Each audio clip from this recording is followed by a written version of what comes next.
Сәлеметсіңдер ме оқушылар? Бүгінгі сабақтың тақырыбы қаланың қызу өмірі. Сабақтың мақсаты: сұрақтарға жауап береміз, кестені толтырамыз, етістіктерді дұрыс тұлғада қоямыз. Келесі. Жаңа сөздермен жұмыс. Сөздерді менен кейін қайтала.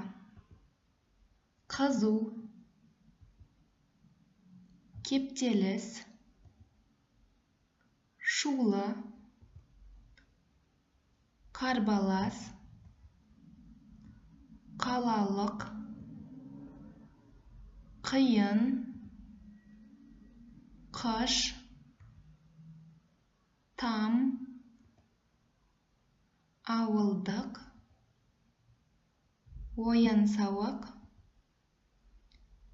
отшашу, хауыз. Сөздермен сөйлем құраймыз. Бір дұрыс сөйлем, бір ұпай. Келесі. Сұрақтарға ауызша жауап бер. Мына сұрақтарға ауызша жауап берейік. Қазақстанда неше ірі қала бар? Қала мен ауылдың айырмашылығы неде? Қала шулы ма? Не себепті?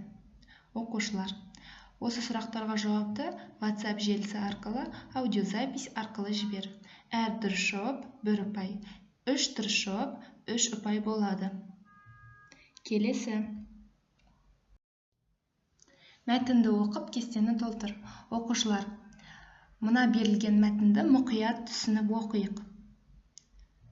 Мәтінді оқып болған соң, мына кестеге мән беріп қарайық. Тақырып және негізгі ойы. Тақырып деген жерге мына мәтінді қалай атаймыз, соны жазайық, негізгі ойын жазайық.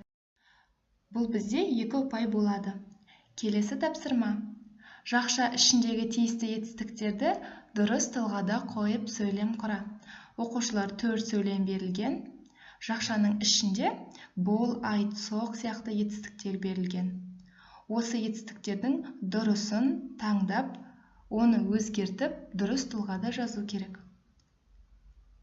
Егер әр дұрыс жауап бізде 1 ұпай, яғни 4 сөйлем 4 ұпай болады.